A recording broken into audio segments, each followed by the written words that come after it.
چې دا بنده ما ته لګیا دی چې ما معاف که ما معاف که ما معاف که. همدې توبې ته به ورشو چې توبه وپېژنو چې توبه څه معنا. د ګناه نه راګرځېدل، په ګناه پښیمانه کېدل، خو چې دی الله تعالی سره روغه نه کوي نو ضرور سپېړې به ورکوي. ډېر خلک وایي زړه مې دومره تنګ دی چې خودکشي وکړم. هر څه لري سکون نه لري. 11 ده د الله تعالی د رحمت نه به نه امیده کېږي. ګناه په وجه کم دروندوالی راغلی هغه ختم او سینې خالی شوه، زړه خوشحالي پیدا کړه، معلومیږي ده چې الله توبه قبوله کړې. بس استغفار کې دا کمال دی چې ګناه سره نه پاتې کېږي چې څوک یې ډېره وایي. یعنی په دې کې هغه د زړه خلوص او د زړه نه استغفار ویل شرط دي که نه؟ ضرور. ژبه کفایت کوي. نو دی به وایي چې یا الله ما نور ګناهونه هم کړي دي، هغه غټ غټ به ورته یاد کوي د الله د شان سره چې څنګه لایقه ده وبخاندي چې اوسه پورې دې پټول. نو الله تعالی به ورته هغه هم په نیکیو بدل کړي. بار بار ګناه او بار بار توبه قبلېږي. ځنکدن چې کله د سینې د هډوکي ته ورسېده بیمارۍ سره بس بیا توبه موبه کار نه کوي، یعنی نور ته د لاسه ستوره هم نه کېږي، به بیا خبره ختمه شوه. تر دې پورې الله تعالی د مؤمن توبه کوي. نو چې کله اسباب د مرګ سړی وویني جناب سیرت صاحب بیا توبه کوي. بعضې خلکو نه ډېر ګناهونه جناب سیرت صاحب بس بیا ګناه ته کار ویاسې هم دوزخیان یو وی الله مو نه بخي. دا غلطه خبره ده. بسم الله الرحمن الرحیم. درنو لیدونکو السلام علیکم ورحمت الله وبرکاتو. په دې هیله چې بیا هم روغ جوړ خوشحاله او د خپرونې سره اوسئ. قدرمن لیدونکو د خپرونې نننۍ موضوع مو ډېره مهمه موضوع ده، هغه دا چې توبې ته ځانګړې شوې ده او په دې خبرې کوو چې اول توبه وپېژنو چې توبه څه معنا، د توبې حکم څه دی او همدارنګه د توبې د قبولیت شرطونه څه دي. دې ته هم راځو چې کله چې د یو مسلمان توبه قبلیږي علامات یې څه دي، څنګه پوهېدلی شي مسلمان چې زما توبه قبوله ده. د توبې د قبلېدو ګټې یو خو یې اخروي ګټې دي، په تفصیلي خبرې کوو انشاءالله. دنیاوي ګټې څه دي، همدارنګه ګناه باید څه ډول له ځانه لرې کړو، ځکه د ګناه کولو ته خو ښه تکړه یو، د ګناه کولو لارې خپله خلاصېږي، خو مهمه دا ده چې د منځه وړلې څنګه باید وشي. شریعت موږ ته په دې اړه کومې لارې ښودلې. همدارنګه دې ته هم راځو چې مؤمنان خو کوشش کوي، شریعت هم ورته وایي چې تاسو له ګناه ځان وساتئ، خو دې ته راځو چې مؤمن ولې ګناه کوي او په دې کې حکمت څه دی. نصوحا توبه به تاسو قدرمنو لیدونکو دغه نوم سره به اشنا استئ، کمې توبې ته ویل کېږي او د توبې دروازه کله بندېږي. د همدې موضوع پوښتنو د ځواب ویلو لپاره را سره خوشبختانه په خپرونه کې قدرمن میلمه دی شیخ الحدیث محمد حکیم مظهري صاحب را سره دی. کور دې ودان وي چې له ځانه سره لرو. قدرمن لیدونکو څومره څه چې ما وویل، څومره پوښتنې چې ما وویلې، انشاءالله تر د ډېر ځوابونه زموږ په نننۍ خپرونه کې دي او په لیدو به انشاءالله ډېر هغه څه ترلاسه کوي چې زموږ او ستاسو ته په دنیا کې ضرورت او په هغې باندې په عمل کولو یې آخرت ګټل دي. شیخ صاحب ښه راغلاست. ستړي مه شئ. الله مو خوشحاله او آباد ساتي. شیخ صاحب ورځو الله هم قدرمن کا لومړی همدې توبې ته به ورشو چې توبه وپېژنو چې توبه څه معنا. نحمده ونصلي ونسلم على رسوله الكريم. اللهم صل على سيدنا ومولانا محمد وعلى آل سيدنا ومولانا محمد وبارك وسلم وصل عليه. جناب سیرت صاحب یقینا توبه یو مهمه موضوع ده. انسان عاجز ده، خطا ترېنه کېږي، نفس لري، شیطان لري، د دنیا خواهشات دي، ارمانونه دي، بلکې دنیا په خپله د فتنو د ابتلاګانو ځای دی، ضرور پکې سړی غورځېږي. څوک چې د دریاب نه اوړي، د لښتي نه اوړي او دی وایي زما کالي دې لامده نه شي، ممکنه نه ده، امکان نه لري. نو ګناه در چا نه کېږي. ګناه دومره لوی جرم نه دی، خو جرم دا دی چې د ګناه نه بعد کمه بېباکي کېږي، کم بې پروایي کېږي او د خپل رب مخالفت ته کار ویل او دلاوري کول، د هغې نه رجوع نه کول، نو جناب سیرت صاحب دا ډېر لوی جرم دی. بعضې په افتخار هم کوي. افتخار هم پې کوي.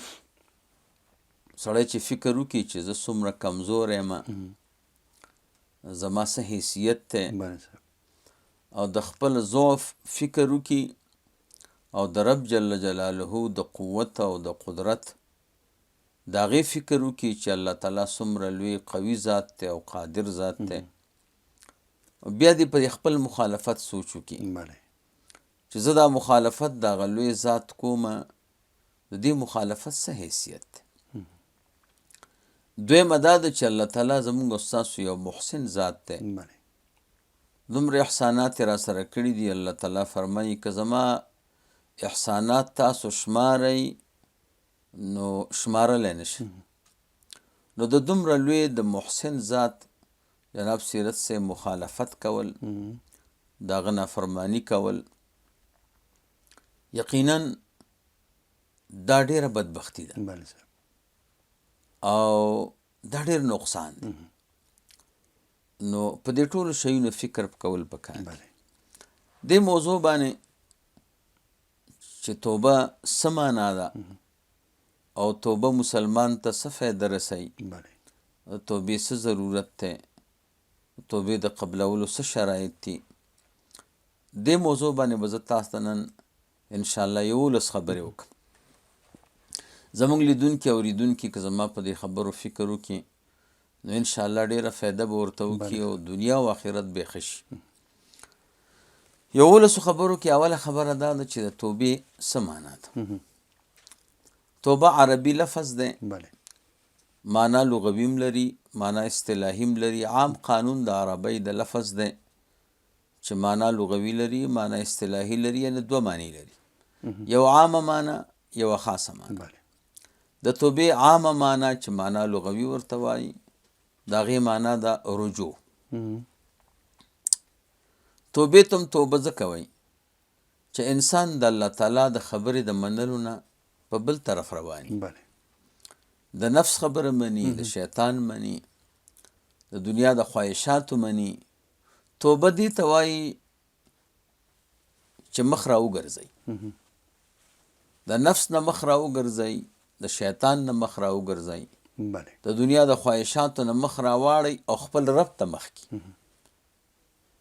نو دغې خاصې رجوع ته توبه وایي. اصطلاح د علماو کې توبه چاته وایي؟ هي العودة الصادقة، دغه واپس کېدل د رښتینې بترک المعاصي، په پرېښودلو د ګناه والندم علیها، د هغې په پښیمانتیا، والعزم الله یعود، او په دې خبره باندې کلک درېدل او عزم کول چې زه به بیا دا کار نه کوم، بیا به نه راګرځي. نو توبه په اصطلاح د علماو کې د ګناه نه راګرځېدل، په ګناه پښیمانه کېدل او په ښه فیصله کول چې زه به بیا ګناه ته نه واپس کېږم. دغه د توبې معنا اصطلاحي ده. حکم د توبې څه دی؟ حکم د توبې وجوب دی. په مؤمن مسلمان باندې پس د ګناه کېده کولو نه توبه چې ده دا واجبه ده، توبه به کوي. او علما دې ته اعظم الابواب وایي. د نیکۍ په بابونو کې، د نیکۍ په اقسامو کې جناب سیرت صاحب د ټولو نه په اعتبار د قدر سره اعظم باب هغه توبه ده. ځکه توبه کې کمال دا دی چې سړی د ګناه نه پاکوي، الله سره اشنا کوي. رسول الله مبارک فرمایي هر د آدم علیه السلام بچی نه خطا کیږي، خو بیا په خطاکارانو کې بهترین هغه څوک دی چې هغه توبه کوونکي دي. 3 نمبر خبره د توبې د قبلولو شرطونه. د شریعت هر یو حکم یو شرط لري چې هغه شرط باندې څوک عمل وکړي نو بیا د هغه حکم نه فایده اخیستی شي. د توبې د قبلولو علماو 14 شرطونه لیکني دي. 14 شرطونو باندې چې عمل وکړي توبه قبوله ده. اول نمبر الاقلاع الفوري. کومه ګناه کې چې دی لګیا دی فوراً به هغه بنده کړي. بس د توبې کې دا شرط دی اول چې ګناه به مکمله بنده کړي. بس دویم نمبر الندم الشعوري، داسې پېمانتیا چې د هغې اثر ستا په بدن ښکاره شي، چې خفګان دی، هغه افسوس دی، هغه ژړا ده چې دا مې څه وکړه. صرف په زړه کې پېمانتیا نه، چې د هغې اثر هم ستا په دې بدن ښکاره شي، چې سترګو نه دې اوښکې لاړې شي، وژاړې، غمجن شي. دا دویم شرط. دریم نمبر شرط دا دی العزم على عدم العودت، په ښه فیصله کول چې زه بیا دا ګناه نه کوم. څلورم نمبر که دا ګناه داسې وه چې د انسانانو د حقوقو پورې متعلقه وه، د چا حق یې خوړلی و، د چا حق یې خوړلی و، نو هغه انسانانو ته هغه حق ورکول. که ور یې نه کړي، که ور یې نه کړي توبه نه قبلېږي.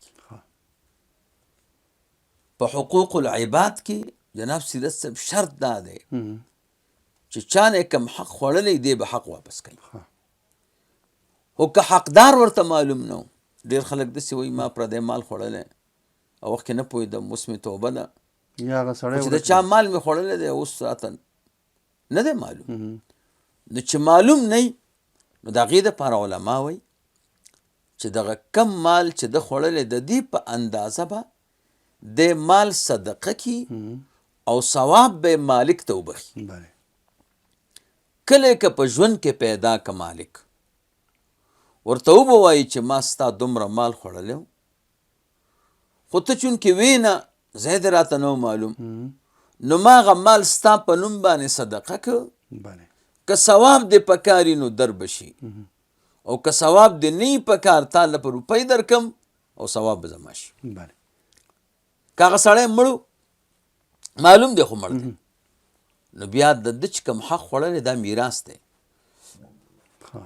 بیا به د هغه بچیو ته او وارثانو ته ورکړي. چې دی نه یې کړی جناب سیرت صاحب د شریعت په قانون کې او د الله تعالی عفه ده، کې موږ څه نه وایو. لکه ما یو حدیث کې لیدلی دی چې رسول الله مبارک صلی الله علیه وسلم فرمایي کله چې الله تعالی د یو مؤمن نه راضي شي خدای د خلکو قرضدار دی. په ورځ د قیامت کله چې هغه د چا چې ورباندې قرض دی هغه سړی د قبر نه راپورته شي نو الله تعالی به ورته یو قصر وښیي. دی به وایي ای ربه څومره بختور سړی دی چې دغه بنګلې ده. الله تعالی به ورته وفرمایي دا د هیچ چا نه ده، دا خالی ده، خو دا زه خرڅومه، نو که اخلې تاله به درکم. نو دی به وایي چې ای ربه ما سره خو روپۍ نشته. وی چې تا سره شته، ستا دومره روپۍ په فلاني بنده زما دي، که ته هغه ته هغه معاف کوې به دا قصر به تاله درکړم. دی خو خود معاف کوي، دی به معاف کړي، هغه به ورته بنګله ورکړي. اوس ما خو تاته وي چې دا د الله تعالی د رحمت کرشمې دي، دا قانون نه دی. جناب سیرت صاحب یو قانوني او یو کرشمه یو قطعی د الله تعالی د رحمت فیصلې او لحاظ ساتل به د قانوني. کله کله موږ تاسو واقعات اورو چې فلانه عالم په دې نیکۍ باندې معاف کړ، په معمولي نیکۍ، ډېره کمه نیکۍ.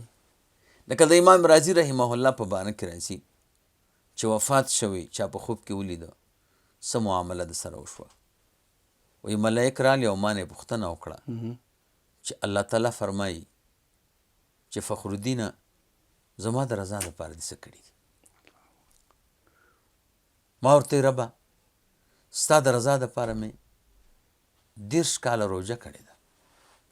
راضي صاحب وی الله وی نه دي منظوره، دا خو ستا خپل شوق چې زه د روژه دار وای، نه داسې راته وښه چې د نفس نه دې خلافي.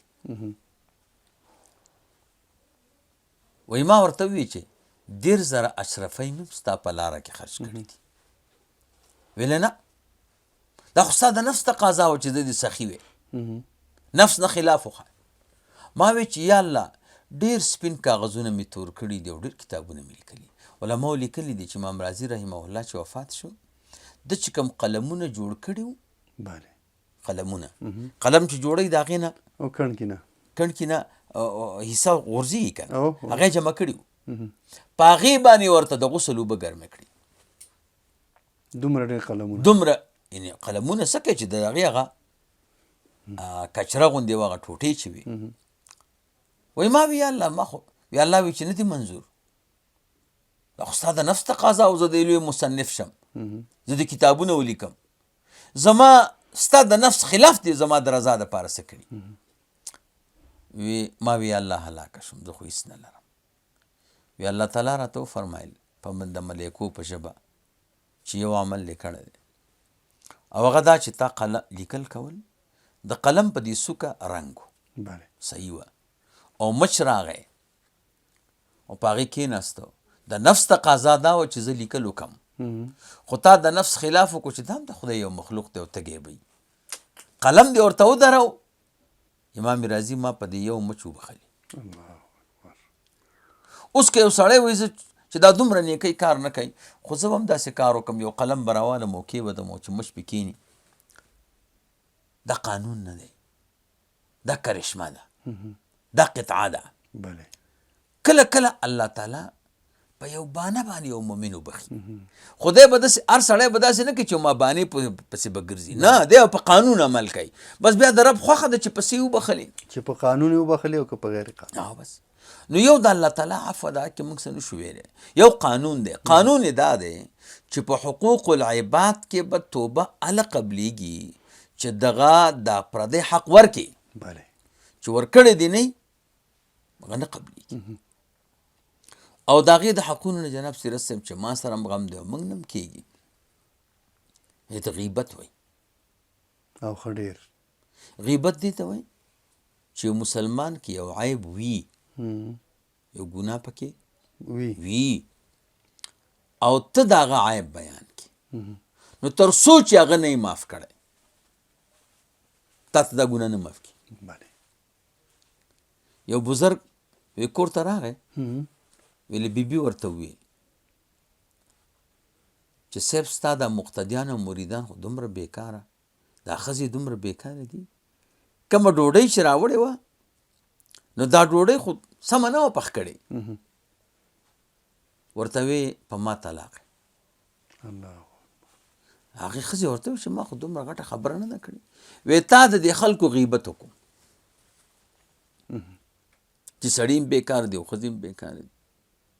اوس خو ته ښځه یې زه خو تا په دې ټولو مقتدیانو نشم ګرځولی چې ته تې معافي وغواړې نو ضرور دا معامله به قیامت ته پاتې کېږي. نو قیامت کې به د دې خلکو لاس یې او ستا به ګریواني او زما بیبي به دا مې غیرت نه برداشت کوي چې پردی سړی دی زما د ښځې ګریوان ته او مرۍ ته لاس واچوي بس طلاقه مې کړې نو اوس پردی شوې. غیبت دا هم پردی حق دی ګوره خو موږ د سر پروا نه ساتو مجلس پې ګرمېږي. الله تعالی دې زموږ د ټولو ملګرو حفاظت وکړي چې دغه ګناه پرېږدي. اول ما 5 نمبر 2 رکعته مونځ کول 2 رکعته به هغې ته صلات التوبه وایي. صلات التوبه دا معنی چې 2 رکعته مونځ به وکړي. اول رکعت کې به سورة الکافرون وایي دویم رکعت کې به سورة اخلاص وایي هغې نه وروسته به دعا وکړي خدای ما په ښه فیصله وکړه چې دا ګناه به نه کوم او کم مې چې کړې په هغې صحیح پیمانه یم او خدای نور ما وساته. 6 نمبر شرط دا دی چې استغفار به ډېر وایي. استغفر الله استغفر الله استغفر الله تعالی ربي من كل ذنب واتوب الیه. 1 نمبر دا دی چې ملګرتیا به پرېږدي چې بیکارو خلکو سره ملګرتیا ده دا خپل صحبت به بدل کی مجلس به بدل کی نیکانو سره به ربط شروع کی. 8 نمبر دا کم خلق چې فاسقان دی هغوی نه به ځان لرې کړي. 9 کم ځای کې چې ترېنه ګناه شوې ده هغه ځای ته به بیا نه ځي، هغې نه به ځان لرې کړي. لسم دا چې صحیح د اخلاص دعا به وکړي. 11 دا د الله تعالی د رحمت نه به نه امیده کېږي. 12 دا الله تعالی باندې به ښه ګمان ساتي چې زما رب دی، معاف کوي مې، معاف کوي مې، هېڅ خبره نشته. 13 دا چې په دې توبه کې به اخلاص کوي، داسې نه چې د خلکو مخکې توبه کوي او زړه کې نه وي. دا 14 شرطونه جناب سیرت صاحب د توبې د قبلېدلو دي. څوک چې توبه وکړي او دغه 14 شرطونه برابر کړي الله تعالی توبه ضرور قبلوي. 4 نمبر خبره د چا چې توبه قبول شي څه علامه ده؟ او چې پوی خوشي کنه چې توبه مې قبوله ده. دا یو خبره ده. ګوره دی وایي ما توبه وکړم چې قبوله شوه که نه، او د انسان دی د شیخ صاحب ډېر تلواره مي ډېر. نو توبې د قبلېدلو علامه سیرت صاحب شپږ دي. شپږ علامات چې چا کې ښکاره شو بس الله تعالی توبه قبوله کړې ده. بله. اول نمبر الاستقامة علی الطاعت، دی په طاعت باندې به مستقیم ولاړي. بله. جمع به ترې نه قضا کېږي، تلاوت به ترې نه قضا کېږي، ذکر به ترې نه قضا کېږي. د ګناه یو خطرناک عمل دا دی چې نیکي به بیا نشي کولی. یعنې جومات کې به یې او دس به دې مې، خو چې څومره زور کوي چې زه 2 رکعاته لمونځ کوم نه شي کولی. په نورو قصو اخته یي، یعنې دومره کلک دا زړه درته نیولی. د توبې د قبلېدلو علامه دا ده چې بس په دې عباداتو او په طاعاتو به مستقیمې، بس هر وخت په وخت باندې جمع کول، بله، ذکر کول، تلاوت کول او استغفار ویل، درود شریف به دې کې داسې نه چې یو ورځ وایي بله ورځ نه وایي. استقامت دا معنی چې هره ورځ. نو چې کله استقامت علی الطاعت چاته نصیب شو معلومیږي دا چې الله یې توبه قبوله کړې ده، الله ته ګران دی. 2 نمبر الندم المستمر، دی چې په دې ګناه پښیمانه شوی دی دا پښیمانتیا به روانه دایمي به وي. خضر علیه السلام موسی علیه السلام ته نصیحت کوي. موسی علیه السلام خو د الله پیغمبر دی، خو معصوم دی، خو د دې انبیاو په خبرو کې دا کمال چې نور خلک خبر شي. ورته وی وبکي علی خطیئتک ما دمت حیا، په خپلې خطا باندې ژاړه تر څوم چې ژوند دی. یعنې دا معنا نه ده چې ما نه بېګا ګناه وشوه او سار مې وي چې ربه تا ته مې توبه ده او زه پښیمانه یم، خو مازدیګر نه یم، مازدیګر نه ژاړم. څو دقیقې پښیمانتیا وه. کله چې دا پښیمانتیا مستمره شوه او هر وخت کې تا ته ګناه یادېږي، وایي ما خو جرم کړی، خدای مې پرې راونه نیسي، دا مې ولې غلطي کړې ده. کله چې دا پښیمانتیا مستمره وه معلومیږي ده چې الله توبه قبوله کړې ده. 3 نمبر جناب سیرت صاحب د ګناه د کولو سره که فکر دې کړی د انسان په زړه کې یو غم پیدا کېږي. نه پیدا کېږي، د انسان زړه تنګېږي، د ګناه بوج پرې راځي. د توبې د قبلېدلو علامه دا ده چې دا لرې شي، د زړه چې کم خفګاني دا ختم شي، خوشحالي غواړي، خوشحالي بس را پیدا شي، پکې انشراح الصدر وشي. کله چې د مؤمن زړه نه غم لاړو، سینه خلاصه شوه، د ګناه په وجه کم دروندوالی راغلی هغه ختم او سینه خالی شوه، زړه یې خوشحالي پیدا کړه، معلومیږي ده چې الله توبه قبوله کړې ده، هغه دا ختم دی. 4 نمبر دا کم وخت کې چې د ګناه کړې ده دغه وخت کې دی نیکي شروع کی، سیستم بدل شي. خدایا دغه وخت دا 5 بجې ما نه ګناه شوې وه، زه به 5 بجې تلاوت کوم، زه به 5 بجې ذکر کوم، زه به 5 بجې لمونځ کوم. د ګناه په وخت کې نیکي شروع کی، معلومیږي ده چې الله توبه قبوله کړې ده. 5 نمبر دی چې کله نیکي وکړي نو د زړه مطمئن شي، په نیکیو، په مونځ، په تلاوت زړه ته سکون او اطمینان حاصل شي. شپږم نمبر علامه دا ده چې د کله د اسلام یو حکم او د دین یو حکم شرعي باندې عمل وکړي زړه یې مطمئني چې الحمدلله چې ما ته د خدای توفیق راکو نن مې ستا د دین په یو مسله عمل وکړو. دا شپږ علامات دي د قبول د توبې چې د چا توبه قبول شي نو دغه شپږ علامات پکې ښکاره شي. دا څلور خبرې شوې. پنځم نمبر خبره جناب سیرت سے مومن نه ګناه کیږي. ما تاسو ته ویل دا حتمی ده. ګناه یو سړی چې ما نه کیږي دا ګرانه ده. معصوم چې دي هغه انبیا دي، صحابه کرام محفوظ دي. معصوم نه دي خو محفوظ دي. اخص اولیاء چې دي هغه محفوظ دي. لاندې خلک نه معصوم دي او نه محفوظ دي. ګناه ته کیږي. اوس د ګناه د لرې کېدلو اسباب څومره دي؟ په کوم شیونو باندې ګناه لرې کیږي؟ نو علماو لیکلي دي چې د ګناه د لرې کېدلو اسباب 11 دي. الله داسې مهربانه ده چې مؤمنه تا نه ګناه کیږي زه به درنه ګناه لرې کوم نو د دې اسباب هم ډېر پیدا کړي.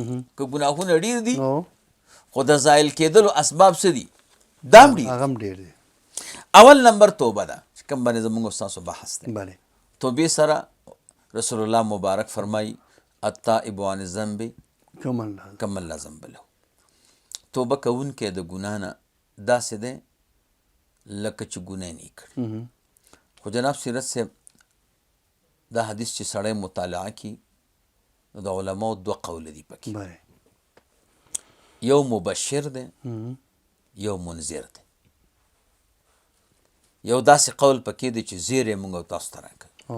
خو دویم داسې قول دی چې ویره یم.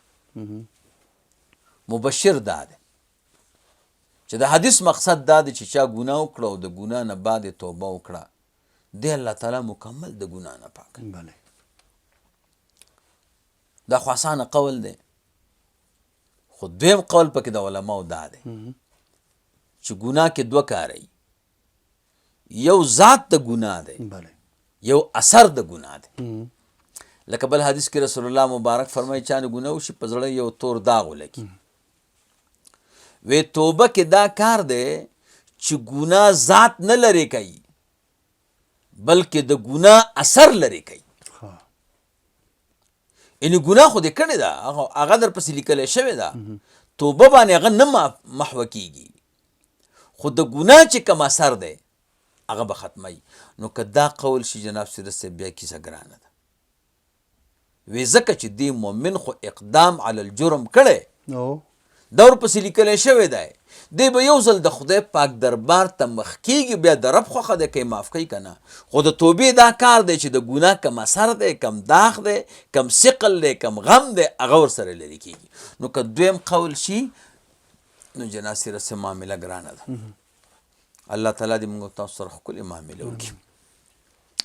دویم نمبر د ګناه د ختمېدلو سبب هغه استغفار دی. بس استغفار کې دا کمال دی چې ګناه سره نه پاتې کیږي چې څوک یې ډېره وایي. شیخ صاحب همدغه استغفار کفایت کوي چې زموږ په ټولنه کې عام رایج دی. مثال تسبیح ورسره دی استغفر الله استغفر الله یعنی په دې کې هغه د زړه خلوص او د زړه نه استغفار ویل شرط دی که نه؟ ضرور ژبه کفایت کوي. جناب سیرت صاحب یوازې خبرې د ژبې نه دي دې سره به د زړه حرکت کوي. استغفر الله په معنا به سوچ کوي ربه ما نه خطاګانې شوي دي او د دغې ګناه د معاف کېدلو زه تا نه طلب کوم. یعنې که یو سړی عربي ونه وایي او پښتو ووایي چې خدای ما نه خطا شوی دی زه په اقرار کوم د دې خطا معاف کېدل تا نه غواړم یو کرت د دې خطا معاف کېدل تا نه غواړم د دې خطا معاف کېدل تا نه غواړم خدای زه چا ته لاړ شم. زمونږ د دې علم یو کتاب د مقامات ورته وایي په هغې کې وایي لز بالمتاب امام الذهاب من دق باب کریم فتح. وی لز بالمتاب خوند والا په توبې قبل الذهاب مخکې د تګ نه آخرت. من دق باب کریم فتح چا چې د کریم ذات دروازه وټکوله ضرور خلاصیږي استغفار د الله تعالی د مهربانۍ دروازه ټکولو ته وایي استغفر الله ای الله مانه خطا شوې ده خو زه تا نه معافي غواړم دروازه دې وټکوله بیا وایې بیا وایې بیا وایې بیا وایې یو انسان ته یو سخي ته چې دروازه وټکې نو درته خلاصوي یې که نه نو الله تعالی خو ډېر مهربانه دی چې دا بنده ما ته لګیا دی چې ما معاف که ما معاف که ما معاف که بس معاف کوي دی که نه. دریم نمبر الحسنات الماحیه ګناه په څه معاف کېږي په نیکیو په اودس باندې ګناه معاف کېږي په مونځ معاف کېږي په روژه معاف کېږي په حج معاف کېږي نو دا حسنات چې څومره دي دا ماحیت الذنوب دی دا ګناه محوه کوي نو دریم سبب دا دی چې الله تعالی مؤمن د ګناه نه پاکوي نو په نیکو اعمالو خو داسې نیک عمل نه لکه زمونږ او ستاسو مونږ خو تاسو بې پروایي کوو داسې اودس به کوې چې د ګناه دې معاف کړي ګناه خو یو داغ دی که نه زمونږ او ستاسو په دې کالیو چې داغ ولګي او یو سړی پې داسې اوبه ور واچوي لرې کېږي نه چې صابون پې ومږي صابون هم مشکل دی صابون چې ومږي او په لاس یې ونه مږي لرې کېږي نه لرې کېږي کله کله په لاس نه لرې کېږي برش ورپسې راغلي کله په صابون هم نه لرې کېږي نور دواګانې دي دغه رنګې اودس چې بې زړه کې بې اخلاصه بې محبت لکه هسې اوبه چې پې اچوي نه دې سره ما خو تاسو ته ویلي چې اودس خپل ښه اودس کې خو ما دې ملګرو ته ښه اودس ښودلی و او موږ پې خپرونه هم لرو آفرین نو هغه ښه اودس چې دی جناب سیرت صاحب هغه داسې اودس وکړه چې ګناه دې معاف کړي داسې مونځ وکړه چې ګناه دې معاف کړي داسې حج وکړه چې ګناه دې معاف کړي داسې روژه کړه چې ته به دا سوچ کې چې دا هغه مونځ دی چې د ګناه د سربخواري کې بیا به کېږي زما یو استاد و هغه وایي زه سنبدال ته لاړم بیا هلته یو پیر صاحب و د غره په دې څوکه کې وایي زه ورغلم ما ته صاحب چې ما ته یو وظیفه راکړه داسې وظیفه او ذکر راته وښایه چې الله تعالی مې دنیا او آخرت ښه کړي وی راته وایي چې بچیا کله چې مونځ وکړې نو 33 کرته سبحان الله وایه سبحان الله سبحان الله 33 کرته الحمدلله وایه 34 کرته الله اکبر وایه ما ورته وی صاحب دا خو وایم ما ته یو وظیفه وښایه چې ټول کار مې سم شي ویلې بچی چې مونځ وکړې 33 کرته سبحان الله وایه 33 کرته الحمدلله وایه 34 کرته الله اکبر وایه ما وی صاحب دا خو وایم داسې وظیفه راته وښایه چې الله مې دنیا او آخرت ښه کړي او ګناه مې معاف شي وی بچی چې مونځ وکړې 33 کرته سبحان الله وایه 33 کرته الحمدلله وایه 34 کرته الله ما دا خو وایم وی نه وی تلاوت یې کې وی ته داسې وی سبحان الله سبحان الله سبحان الله سبحان الله وی دا مو دا کار نه کوي نن سبا عام هم داسې مو وایه داسې وایه سبحان الله د زړه درد ورسره یو ځای که سبحان الله الحمدلله الحمدلله الله اکبر الله اکبر ته داسې ووایه نو بې اثر ووینه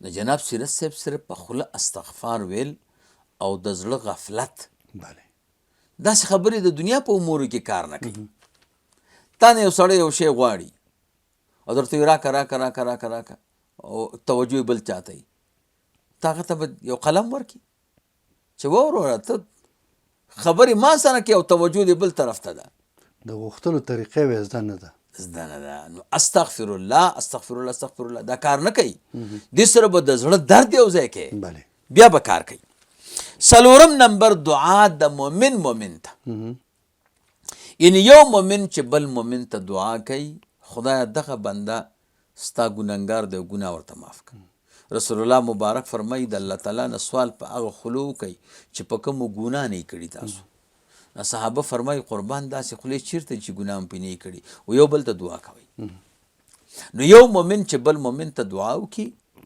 هغې سره ګناه معاف کېږي پنځم نمبر کم سړی چې وفات شي او دا ژوندي خپلوان دې مړي ته دعاګانې کوي او صدقات ورپسې کوي، نو د دې وارثانو دعا او صدقات دې سره د مړي ګناهونه زایل کیږي او الله تعالی معاف کوي. شپږم نمبر د رسول الله مبارک صلی الله علیه وسلم شفاعت، الله مو دې نصیب کړي. وم نمبر مصائب، دنیا کې تکلیفونه او سختۍ او دا راځي موږ او تاسو باندې، او کله کله موږ او تاسو د الله تعالی نه ګیله منم شو، دومره فریادونه خو سوچ مو نه دی کړی دا اصل کې الله تعالی په دې مصایبو زمونږ ګناه معاف کوي. یعنې که یو سړی وي چې زما د مصایب لرې شي بس ګناه دې بنده کړي، الله سره دې روغ وکړي هېڅ خبره نشته. خو چې دی الله تعالی سره روغه نه کوي نو ضرور سپېړې به ورکوي، ضرور به پې سختي راولي. دا حکومت جناب سیرت صاحب خلک ولې مابس کوي؟ مابس خو سختي نه ده، خلاف یې کړی، مصیبت یې نه دی، خو دوی خطا کړې ده، دوی د حکومت د قانون نه خلاف ورزي کړې ده، بس حکومت یې مابس کې واچي. داسې الله تعالی بنده چې دی په مصیبتونو پې نه راولي، خو دی ورانه کوي. او مصیبت کې دا کمال دی چې سړی الله ته رجوع کوي. دا زمونږ او ستاسو ملګري چې غریبانان دي دومره مخلصان دي. دا زمونږ ملګري ما ته وایي که نه څوک چې دا اروپا ته ځي بس یاره مظهري صاحب ما ته دعا وکړه، او که لاړم نو بس ستا مدرسه چلول چې دي دا زما کار دی، او ته به ما وګورې. ما ولکه لاړ به م شي ګورې دا ته منې جناب سیرت صاحب چې تلي دي بیا ټلیفون هم بند کړی، نمبر هم نه کوي. نه بس هېڅ خبره نشته.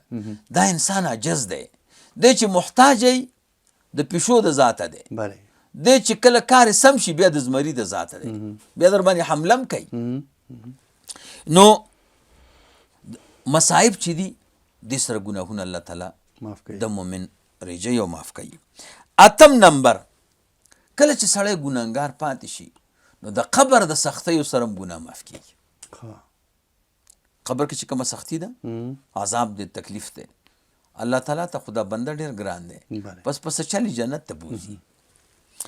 نهم نمبر، د ورځ د قیامت سختۍ، هغې سره هم ګناهونه معاف کیږي. لسم نمبر، صدقات. دې وجې نه مسله دا ده چې چا نه ګناه وشوه نو زموږ علما وایي د دې فوراً د الله تعالی په نوم صدقه ورکړي. صدقه کې دا کار دی چې د الله تعالی غصه مړه کوي، او ګناه کې دا کار دی د الله تعالی غصه ژوندی کوي. نو چې صدقه ورکړي نو بس د الله تعالی خوشحاله شي، چې خوشحاله شي بس معاف کوي، ډېر مهربانه دی. او یو لسم نمبر، د الله تعالی یو خاص عفو او رحمت. ما تاسو ته وایي چې د الله تعالی هغه د رحمت کرشمه چې به درته وي زه بنده بس معافي بس معافي. رسول الله مبارک فرمایي یو مؤمن ګناهګار به الله تعالی په ورځ د قیامت کې راولي، د دې خلکو نه به یې سیټ ته کي، ته به وایي دا ګناه دې کړې وه، دا ګناه دې کړې وه، دا واړه واړه ګناهونه به ورته یادوي. وی دی به وایي چې اوس هغه غټ راته یاد نه کي، په هغې به ویرېږي. وایي چې دا ګناه دې کړې وه، دی به وایي الله کړې دا ګناه دا ګناه. نو بیا به ورته اخره کې وایي چې خفه کېږه ما، بس ستا دا ټول ګناهونه چې دي دا ما په نیکیو بدل کړي. سبحان الله. نو دی به وایي چې یا الله ما نور ګناهونه هم کړي دي، هغه غټ غټ به ورته یاد کوي، د الله د شان سره چې څنګه لایقه ده وبخاندي، چې اوسه پورې دې پټول نو الله تعالی به ورته هغه هم په نیکیو بدل کړي. نو دا 11 اسباب دي چې دې سره د مؤمن ګناه الله تعالی لرې کوي. دا جناب سیرت صاحب 5 خبرې شو. شپږم نمبر، د توبې څه فایدې دي، فواید د توبې. نو د توبې غټې فایدې 4 دي چې څوک توبه کي. اول نمبر، تزکیة النفس. ګناه خو خیره ده، ګناه خو نجاست دی جناب سیرت صاحب، او ضرور چې سړی کالي ککړ شي او نجس شي نو خو پاکوي به. نو انسان خو ډېر قیمتي دی ګوره، او الله تعالی ته ګران دی او ډېر معززه دی. ولقد کرمنا بني آدم، الله وایي موږ عزت ورکړی بني آدم ته، دا ټول عالم د دی خادم ګرځولی دی. نو د خپل ځان خیرن که توبې کې دا کار دی چې دی پاک کي، او پاکېدل خو لویه خبره ده. دویم نمبر فایده، د توبې سره رزق پراخه شي. په دنیا کې ګټه ده. نو څوک چې دا زمونږ کوم ملګري چې دا رزق پې تنګ دی دوی نه داسې ګناه شوي چې الله تعالی ترې خفه دی ډېر. نو ما خو تاسو ته وي چې د دنیا مصایبو سره ګناه معاف کېږي. نو چې ګناه نه کوي نو مصایب به نه وي که نه. نو د توبې کمال دا دی چې رزق به پراخ شي. یعنې ته منې جناب سیرت صاحب زه به ته اول خپل ځان یاد کړم. ما کې پخپله یو خطا وه. چل نه راتلو چې د دې نه څنګه ځان وساتم. دا تا سره مې چې وعده وکړه چې په توبې به بحث کوو، الحمدلله ما د هغې نه توبه کړه. سبحان الله. نو چې توبه مې کړه نو ته منې چې رزق مې پراخه شو. ما وی ګوره د توبه کې دومره کمال الله تعالی ته خو بنده ډېر ګران دی. اوس ورانه خو نه ده چې د باندې سختي راولي او لوږه راولي او تنده راولي. الله تعالی ته بنده ډېر ګران دی، خو موږ نه اهله یو. موږ د خدای پاک هغه محبت ته زړه کې ځای نه ورکوو. نو سبب د پراخۍ د رزق. دریم نمبر رفع د بلا، مصیبتونه به درنه لرې شي. په توبه که مصیبت به لرې شي. بس څلورمه فایده تسکین النفس. ډېر خلک وایي زړه مې دومره تنګ دی چې خودکشي وکړم. هر څه لري سکون نه لري. او زه د خلکو ته په دې جلسو کې هم وایم، ما وایي زه برته یو خبره وکړم. زمونږ عوام رونه نسواره مچوي، سګرټ هم استعمالوي، چرس هم استعمالوي، پوډر هم استعمالوي، شراب هم استعمالوي. او اوس لا نوې نوې نشې پکې راغلي. اوس خو کیپسول دي که څه مصیبت دی. ځان موټر ته هم خطا کوي، ځان ته پړی هم اچوي، ځان اوبو ته هم خطا کوي. خو زمونږ علما او نیکان خلک یو هم دا کار نه کوي. چا به نه اورېدلی. دا ولې د دې خلکو نه چې پوښتنه وکړي، دوی وایي موږ خفګان دومره راتم کړو چې نسوارو ته یې مجبوره کړو، سګرټو ته یې مجبوره کړو، دې سره مو غم لرې کېږي، پوډرو ته، چرسو ته. کله کله دا غم او تکلیف دومره سخت شي چې ځان سیند ته خطا کړي. جناب سیرت صاحب دا ولې دی د خدای پاک نه ګیلهمن دی، خو الله د ده نه خفه دی. دا اصل کې دی د ګناه نه توبه نه کوي. کله چې توبه وکړه دا کومه سختي چې په ده راغلې ده، کم جال پې راکوز دی، بدعت یې الله تعالی لرې کوي او د زړه سکون ورته حاصلوي. نو دا څلور فایدې په توبه کې دي. دا په توبه کې دي چې توبه چا وکړه نو نفس به پاک شي، رزق به پراخه شي، مصیبتونه به ترې لرې شي، زړه کې به خوشحالي پیدا شي. دا څومره غټه خبره ده. دا جناب سیرت صاحب شپږ خبرې. اووم نمبر خبره، مومن خو پاک دی. نو الله تعالی دته اختیار د ګناه د ورکولو ولې کړی؟ لکه دې کې څه حکمت دی چې مومن نه ګناه کېږي؟ داسې به ووایو. یعنې دې کې کوم حکمت دی چې مومن نه ګناه کېږي؟ یو ګناه ولې کېږي؟ هغه خو وروستو خبرې دي. که نه الله خو په دې قادر دی چې مومن وساتي، توفیق ورنه کړي د ګناه. لکه مومن نه ولې خطا کېږي؟ دې کې حکمت څه دی چې الله تعالی دته اختیار ورکړی دی او دی چې دی لکه نه ساتي د ګناه نه، یعنې دی معصوم نه دی. نو دې کې څه حکمت دی؟ نو علما وایي دې کې درې حکمتونه دي. اول نمبر حکمت دا دی چې مومن په دې پوه شي چې زه هر وخت الله ته محتاج یم. ځکه چې د نه ګناه وشي نو دی توبه کوي که نه کوي؟ مومن خو توبه کوي. نو توبه څه معنا ده؟ دی الله تعالی ته رجوع وکړي چې خدای بس ما باندې رحم وکړي. نو دی ځان محتاج وګڼه که نه؟ نو که دا ګناه نه وی نو د ځان ته یو مستقل سړی وي، زه خو بزرګ یم، زه خو ولی یم، زما خو لویه مرتبه ده که نه؟ او چې کله ترې ګناه وشوه وایي زه خو اوس الله ته محتاج یم، جرم یې وکړو، ما نه خو جرم وشو، بس الله تعالی ته په ژړا شي. دې دپاره چې دا بنده پوه شي چې زه هر وخت د خپل رب رحمت ته محتاج یم. نو د دې وجه نه الله تعالی مومن چې دی ګناهګار پیدا کړی دی او د نه ګناه کېږي. دویم نمبر حکمت پکې دا دی چې کسر الکبر والعجب. که د نه ګناه نه کېدی د نه کبر راځي، د نه عجب راځي. دې وجه نه جناب سیرت صاحب زمونږ او ستاسو هغه ملګري چې د نیکانو خلکو نه ذکر وایي، د پیرانو صاحبانو نه، نیکانو نه، اخو عوام دي کنه هغه چې ذکر وکي نو دا ذکر دا یو خپل اثر لري بله ښایسته خوبونه ګوري زړه یې خوشحاله نو دی وایي که زه ورسېدم نو دا بیا د علماو ته سپک ګوري ویلې سم شه ګوره وی لاس مې داسې کړی که مې داسې کړه نه به ما ته پخپله یو سړي وی بله ما ته وی سم شه موږ سره ډېر کار مه لره زمونږ خو بس د لاسونو کار دی چې داسې مو کړي چې مې داسې کړه بیا به هېڅ نه مې ګزاره کوه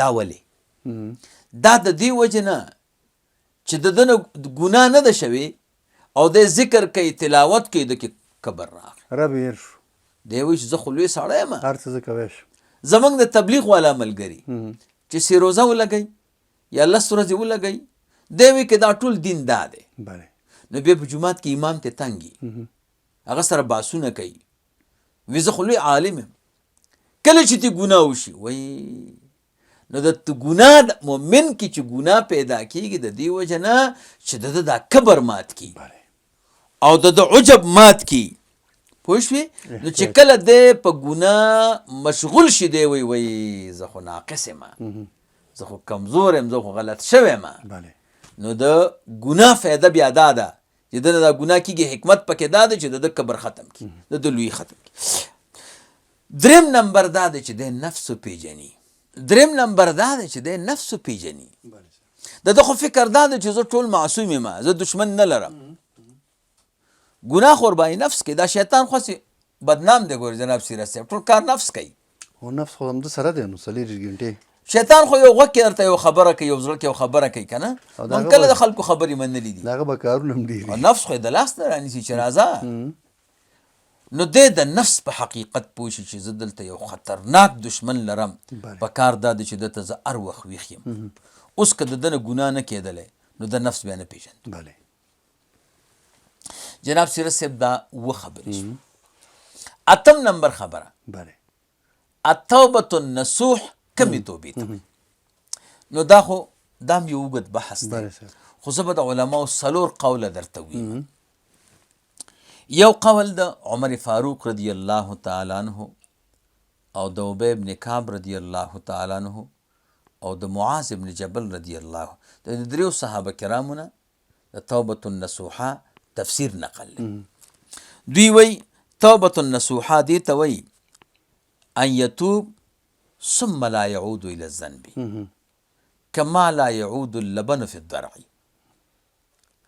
توبة النصوح دي طويلة الله تعالى فرمای توبوا الى الله توبة النصوح توبة النصوح دي توي چې دا مؤمن ګناه ته بیا واپس والی ونکي بیا ګناه ته لاړ نشي داسې ځان کلک کی د دا ګناه ته تلل داسې کلک شي لکه شودي چې بیا غولانځي ته نشي هیڅ امکان نه لري هیڅ امکان نه لري بس دویم نمبر قول د حسن بصری رحمه الله دی حسن بصری سے وی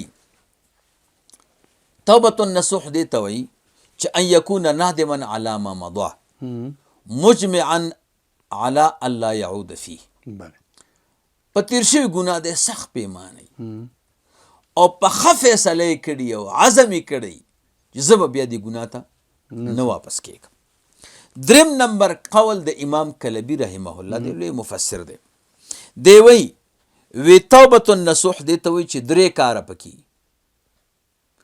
اول نمبر ان یستغفر باللسان د الله تعالی نه معافي وغواړي په ژبه ویندم بالقلب او په زړه پښیمانه شي ویمسک بالبدن او په بدن ځان د ګناه نه بچ کی څلورم قول د امام قرطبی رحمه الله دی امام قرطبی سے وی توبة النصوح هغې ته وی چې 4 شیان پکې اول نمبر الاستغفار باللسان په ژبه باندې د الله تعالی نه معافي غوښتل دویم والاقلاع بالابدان او په بدن باندې ځان د ګناه نه بچ کول دریم و ازمار ترک العود بالجنان زړه کې په ښه فیصله کول چې زه به بیا ګناه نه کوم څلورم و مهاجرة سیء الاخوان او د بدانو دوستی او ملګرتیا پرېښود جناب سیرت صاحب که موږ او تاسو څومره توبې کو ګورئ ښه جناب سیرت صاحب توبه وخت د ګناه وخت لري، ګناه ځای لري، ګناه ملګری لري. همداسې ده. ګناه په خپله نه کېږي. نه نه که نه ده داسې؟ همداسې ده. چې چا دا درې ځایونه نه یې پرېښي، د ګناه وخت نه دی پرېښی، د ګناه ځای نه دی پرېښی، د ګناه ملګری پرې نه خو که د زر کرته توبه کې دا بې ځایه ده، بیا کېږي، بیا ترې نه کېږي، مجبورېږي.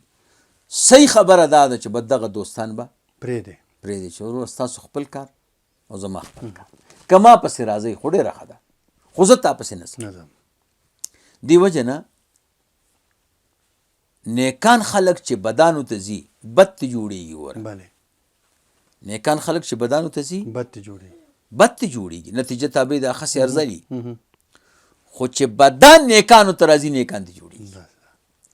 لکه ما تاسو ته مثال هم ویلی چې اوبه په شودو کې اچول، شودې په اوبو کې اچول.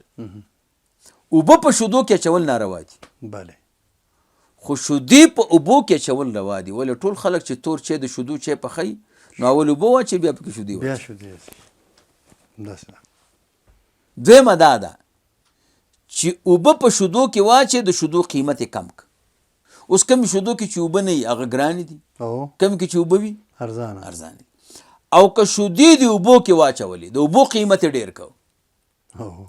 کم اوبو کې چې شودې نه وي بوتل په 10 روپۍ خو ارزانه دی، او چې کم اوبو کې شودې ګران دي ضرور. نو دغه رنګ نیکان خلک چې بدانو ته ورشي دا داسې دی لکه اوبه چې په شودو کې واچي، او بدن چې نیکانو ته راځي دا داسې دی لکه شودې چې په اوبو کې واچي. نو دا به خامخا پرېږدي. دا 4 شیونه امام قرطبي رحمه الله فرمایي دا به توبة النصوحه کې دی. په ژبه استغفار کول، په بدن ځان ساتل د ګناه نه، په زړه کې فیصله کول چې ګناه به نه کوم، او بدن خلک پرېښودل. جناب سیرت صاحب زموږ او ستاسو د درس دا 8مه خبر وه. 9م نمبر د توبې دروازه کله بندېږي. یعنې موږ او تاسو به د ګناه نه توبه کوو خو کله به بندېږي.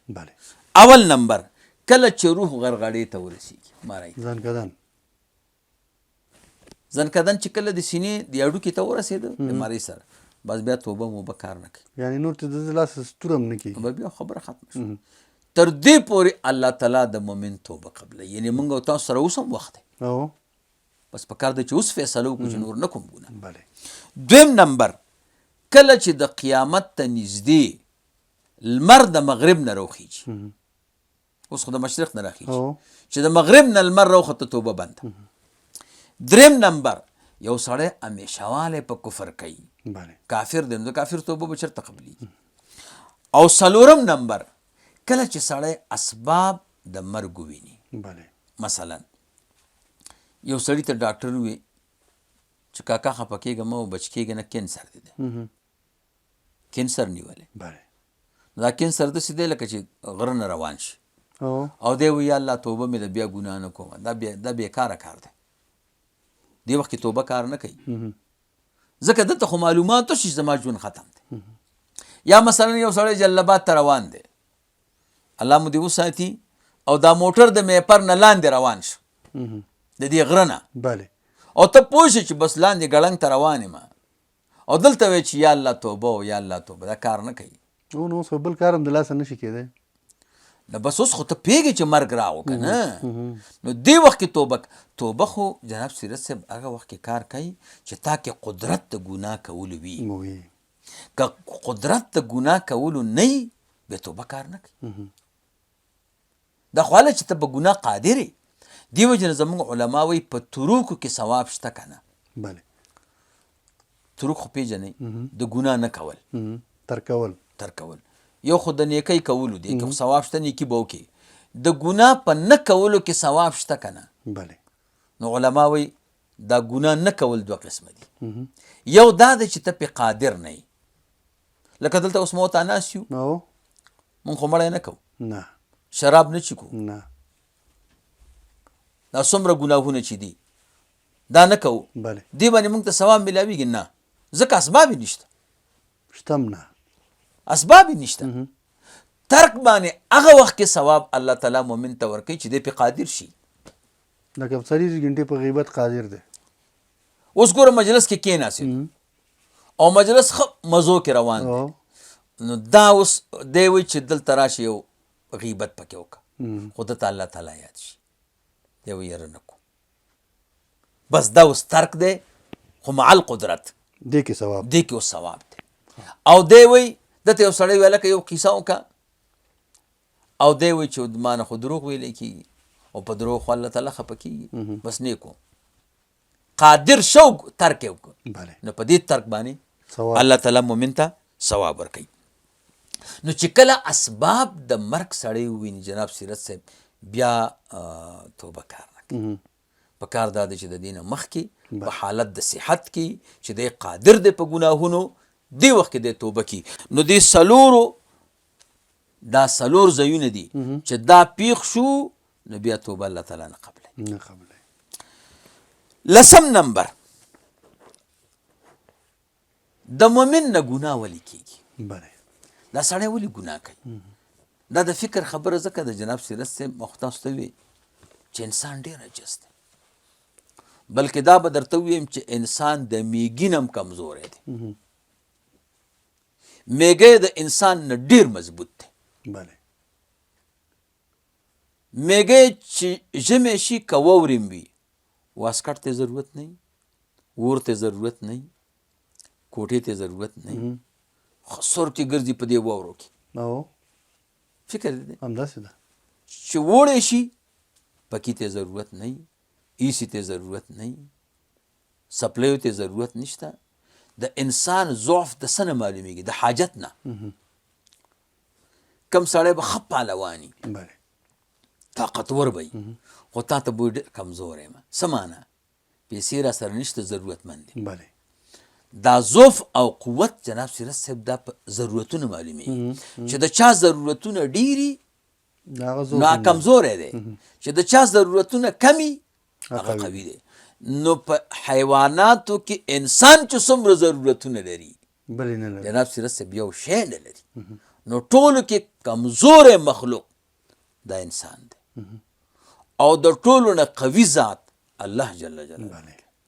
نو اوس د فکر خبره دا ده چې دا دومره کمزوری دغه لوی ذات مخالفت دا ولې کوي؟ د دې څه اسباب دي؟ نو علما وایي د دې 14 اسباب دي. دا دنه چې ګناه کېږي د دې 14 اسباب دي. اول نمبر طبع البشریه، د انسان د بشریت دا خپل وجود نه دی، دې کې د ګناهونو اسباب فټ دي، طبیعتاً جوړ دي، دې کې پروګرام پروت دی. د دروغ هم ویلی شي، د رښتیا هم ویلی شي، د حرام هم خوړی شي، حلال هم خوړی شي، د غیبت هم کولی شي، پرېښودی هم شي. دا جوړ داسې دی چې دې کې ټول سیستم برابر دی، د کولو د نه کولو. نو اوس سوال پیدا شو چې زما په دې بدن کې الله تعالی د ګناه د کولو سیستم برابر کړی، نو ولې مې نیسي؟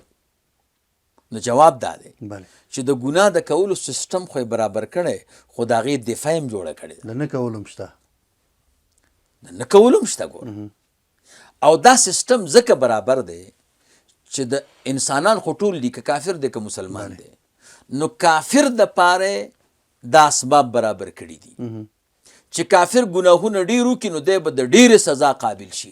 دروغ خو د کافر کار دی، غیبت خو د کافر کار دی، غلا خو د کافر کار ده. اگر که زمونږ او تاسو مسلمانان وای چې د دې مسلمانانو نه کافر ښه دي، هغه دوکه نه کوي. کافر چې کومه دوکه کوي هغه په مساله کې نه کوي کافر درته، او کافر چې دی هغه داسې دوکه کوي چې ټول عالم درته حیرانوي. مسلمان خو د جومات نه یو چپلکه پټه کي، کافر ټول تیل وتښتول، هغه چپلۍ او سپلۍ پټوي، غټ کار کوي. نو دلته د انسان ته بدن چونکې دنیا خو دارالابتلا ده جناب سیرت صاحب، نو د ابتلا خو به هله کېږي چې ښه طرف او بد طرف دواړه، چې یوازې ښه طرف یې بیا کله ابتلا ده نه ده. نو د انسان دا بدن الله تعالی داسې جوړ کړی دی چې دې کې استعداد د ګناه هم شته، دې کې استعداد د نیکۍ هم شته. دا نیکۍ باندې دا ګناه دفع کولی شي، خو دی دفع نه کړي، استعمال یې کړي. یو دویمه دا ده چې دا ګناه الله تعالی د ګناه دا سبب پیدا کړی دی دا دې دپاره چې دا کافر استعمال کی او دا مؤمن راپورته کو دا مؤمن راپورته نو ځکه دا تاوان کوي. دویم نمبر غلبه د شهوت او د نفس د غافل شي د یو دشمن لري او دشمن ته به جناب سیرت سے بیخ ناست دی کله چې در باندې غالب شي خو خرابی دی کله چې نفس او خواهش در باندې غلبه وکړه د نه ګناه کیږي د غفلت په وجه باندې. دریم نمبر ضعف الایمان ایمان کمزوری شي ایمان د کمزورتیا په وجه باندې د کار خراب شي او چې ایمان کمزوری شو بس بیا کار خراب دی. څلورم نمبر فتنې کله چې په وطن کې فتنې ډېرې شوي بس سړی په ګناه کې مخ تاسو وي لکه یو سړی چې په اوبو کې خطا کې ورته ورته لمن جګه کې چې لمدلی شي بازار کې ګرځي ضرور به دې په ښځو باندې نظر ضرور لګېږي کاروبار کې خامخا به درنه دروغ ویلی کېږي نو دلته چې ورته ویښ نه شي نو ضرور د نه ګناه کېږي. پنځم نمبر ابتلا امتحانات الله تعالی کله کله مؤمن باندې یو امتحان کوي زما ستا دوستی ده او زه وایم چې دا سیرت صاحب زما ښه دوست دي که نه نو کله کله در باندې امتحان کوم ته ما باندې امتحان دا بنده الله تعالی ته ګران دی او د الله نو الله په یو ابتلا کوي بس د الله تعالی قانون دی کنی الله تعالی ته خو معلومه ده خو دا ابتلا هم یو قانون دی نو د ازمایښت په وجه باندې دغه ازمایښت کې ناکام شي امتحان کې ناکام شي د نه ګناه وشي. شپږم نمبر الصحبة مع الفساق د نه ګناه ځکه کېږي چې د صحبت د فاسقانو سره کوي د بیکارو خلکو سره یعنی جناب سیرت صاحب زه به خپل ځان اول یاد کم زه چې کله کله د داسې خلکو سره کینم چې هغه صرف ډالر یادوي دومره ډالر مې هلته دي او دومره ډالر مې دلته دي دومره ډالر مې دلته دي ته منې چې زه راشم 2 ورځې زما طبیعت خراب وي 2 ورځې زما طبیعت دومره مې زړه تنګي چې خدایه ما ته چا وي چې د ده سره کښېنه 2 ورځې پس به زما طبیعت برابر شي او کتاب ته مې توجه برابر شي یم الحمدلله خدایه چې جومات کې دې کښېنولی یم او کتاب ته دې کښېنولی یم څومره مهربان یې زه په ډالرو څه کوم نو دا چې کله بیکارو خلکو سره صحبت وکړي نو دا سبب د ګناه ګرځېږي. 1 نمبر غفلت د هدف نه دا هر شی یو مقصد لري جناب سیرت د عیسی علیه السلام نه 600 کاله مخکې د یونان فلسفیان راجمع وو او په دې کښېناستېده چې د انسان د پیدا کېدلو څه مقصد دی. اسلام خو سره نه و د ډېر بحث نه وروسته یې فیصله په دې وکړه چې د انسان مقصد خوراک دی او اودس ماتی دی. 600 کاله بیا پس عیسی علیه السلام راغی 600 کاله بعد رسول الله مبارک راغی او دا آیت راغی وما خلقت الجن والانس الا ليعبدون ما اريد منهم من رزق وما اريد ان يطعمون ما انسانانو پیریان نه دي پیدا کړي منګر د دې دپاره چې دوی به زما عبادت کوي. د یونان چې کومه جرګه وه غلطه ده ما اريد منهم من رزق زه د دوی نه د رزق اراده نه لرم وما اريد ان يطعمون او نه زما اراده ده چې دوی د خوراک وکړي.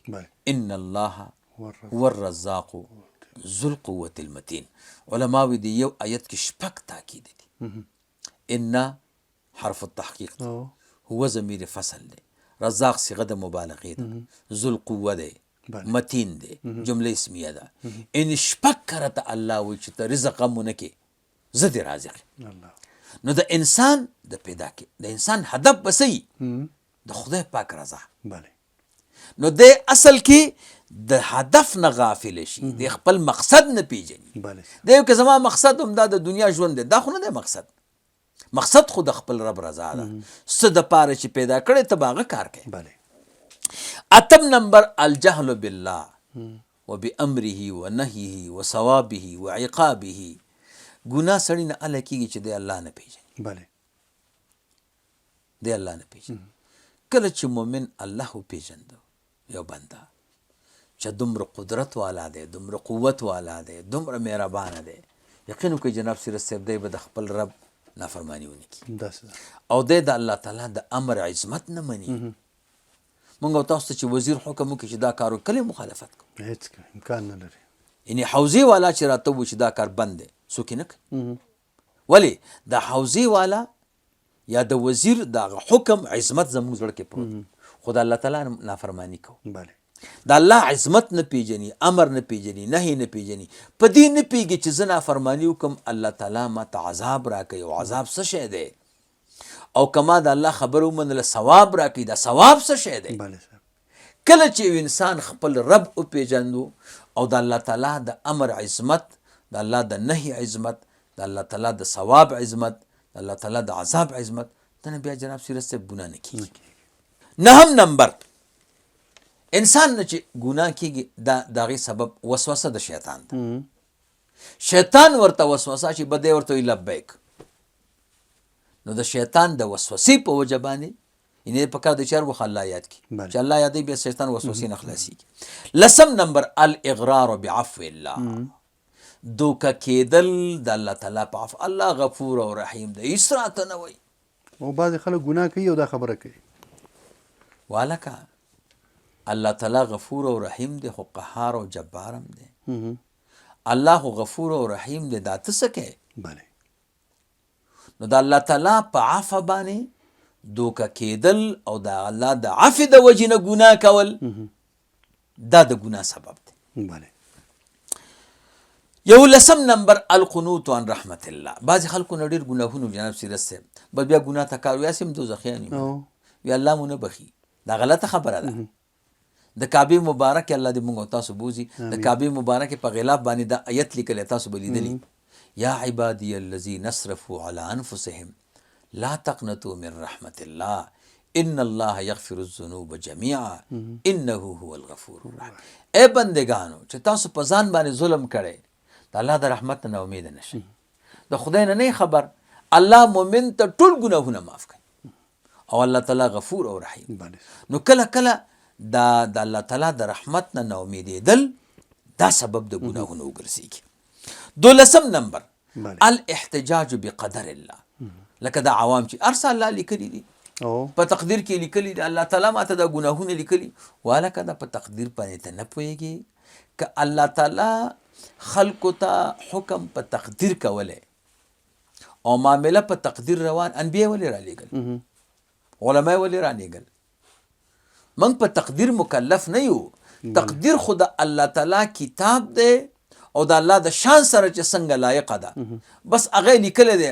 موږ به په ایمان ساتو چې الله تعالی داسې یو کتاب لري چې هغه کې قصه د علم اجمالي د باری تعالی ده. او په دې باندې به یو ورځ بحث هم وکړو انشاءالله.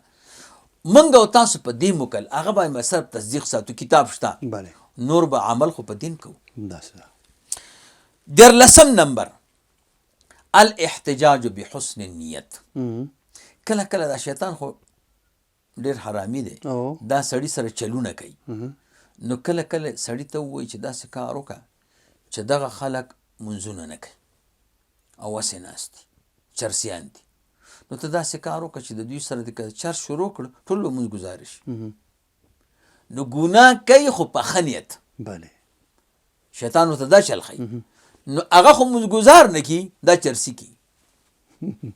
یا یو سړی وایي دلته ډمان دي او یاره ورځمه او د ډمخانه کې ورسره دیره کېږم او نصیحت به ورته کوم، دین به ورته وایم، نو الله به یې نیکان کړي. دی د دې ځای نه چې لاړ شي خو ګن دی، دې ګن کې چې وغورځېږي دی هم پکې ورخطا شي. او بعضې خلک هم دا وایي زما نیت ښه دی، زما نیت د بدو نه دی. بدو نه دی، یعنې که زه دې بد سړي سره ګرځم په ښه نیت ګرځم. داسې وایي که نه وایي؟ که زه دې بدانو ځای کې ګرځم په ښه نیت ګرځم، دقه شی په ګناه کې غورځئ. 14 نمبر طول العمل. عمل ډېر اوږده اوږده امیدونه. زه ویلې اوس خو لا ځوانان توبه به بیا کو که نه؟ اوس مو د مزو وخت دی، د چرچو وخت مو دی، اوس مو د جومات وخت نه دی. کله مو چې مزې وکړي بیا سپینګیر شو، بیا به جومات کې ګورو که نه؟ بعضې وایي توبه نشم ساتلی. توبه نشم ساتلی. زموږ ملګري وایي که نه حج ته ولې نه ځې؟ یاره وایي حج نشم ساتلی. یو سړي ته ګیره پرېږده، یاره ګیره بیا نشم ساتلی. والکه دا ته څه وایې؟ یعنې ګیره خو جدا عمل دی او دا ته چې ګناه کوې دا خو جدا جرم دی. نو دا اوږده اوږده امیدونه چې دي چې زه بیا سپین ږیری شم بیا به دغه کومه دا توبه به کم هغه سپین ږیرتوب ته پاتې نه شي اسرائیل علیه السلام ورته ودرېږي. پنځلسم نمبر حب الدنیا، د دنیا محبت. علما وی حب الدنیا رأس کل خطیئة، محبت د دنیا دا د هرې خطا سر دی. د دنیا محبت سړی پاره ګناه کې غورځوي.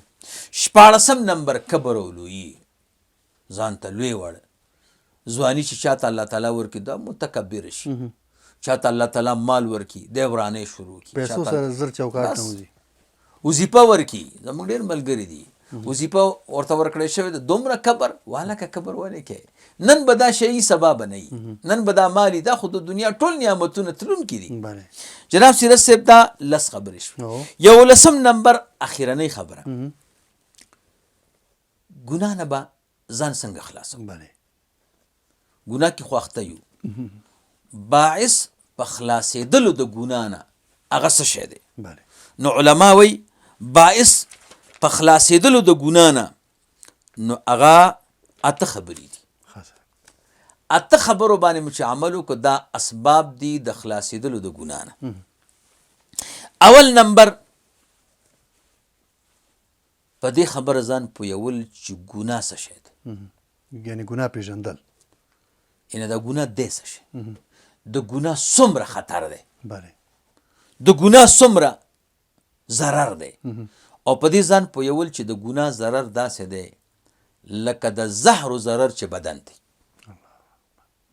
بلکې زموږ علما وایي چې څوک ګناه کوي داسې کار دی وکړي چې شمع دې ولګوي او شمع ته یې دا خپله ګوته ونیسي او ځان دې ورته کلک کړي چې څومره ځان کلکوي.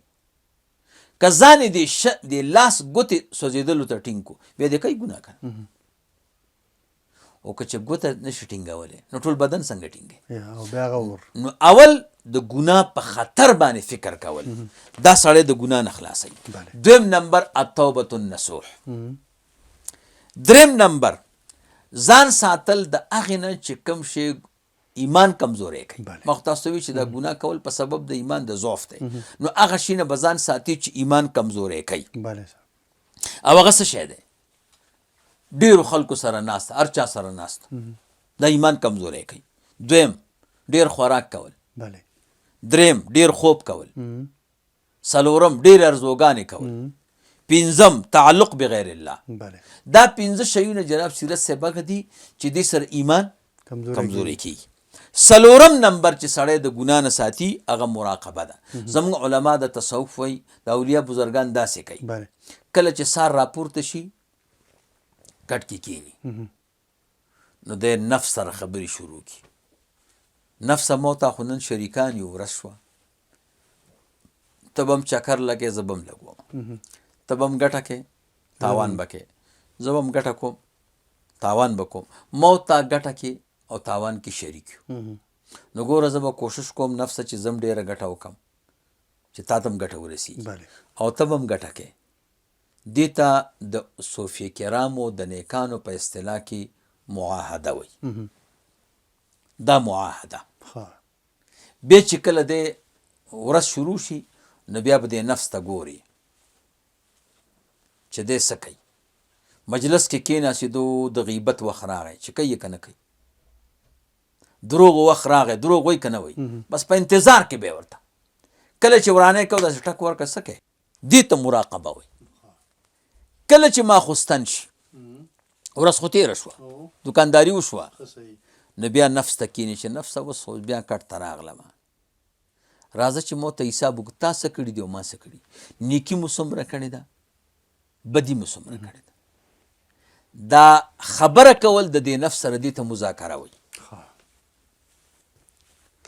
کله چې مذاکره وشوه نو نفس ورته وایي چې ګوره فلاني ځای کې د ګناه وخت خو ما ونه کړ، نیکي مې وکړه فلانه نو دی به ګناهونه مو شماري.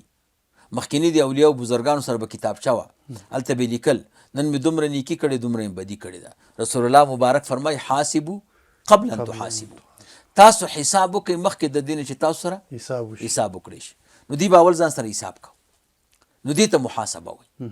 اوس که داسې وه چې د نفس غټه ګناه کړې وه نو بیا به دته سمه سزا ورکړي، وای به چې نفسه 50 رکعاته نفل به کوې او سبا ته به روژه م کوې، بله دې ته معاقبه وایي. او کنه وړه ګناه یې کړې وه نو 50 رکعاته نفل به وکړي، روژه به نه کوي، دې ته معاتبه وایي. نو دا 5 شیونه دي. اول معاهده، دویم مراقبه، دریم مذاکره، څلورم محاسبه او پنځم چې دی معاقبه، شپږم معاتبه. دا شپږ شیونه دي. پنځم نمبر سد ذرایع،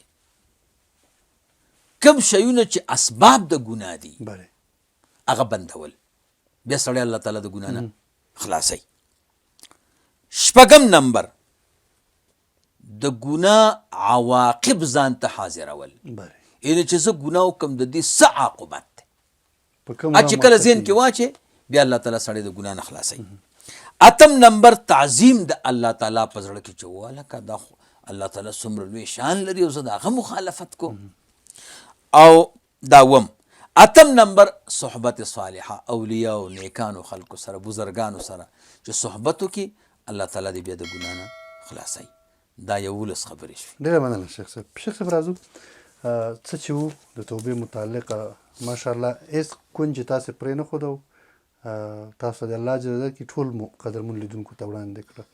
یوه پوښتنه دا چې هغه به له لیدونکو سره وي چې انسان ضعیف دی، انسان کمزوری دی او ګناه ترې بار بار کېږي. یو ځل یې توبه په اخلاص سره ایستلي خو بیا ګناه وشي. بعضې ګناهونه داسې دي چې کېږي خلاصیت یې نشته، یا هغه د غذي او مکان او وخت او یا ځوانۍ او دې پورې بعضې ګناهونه تړاو لري. بار بار ګناه او بار بار توبه قبلیږي؟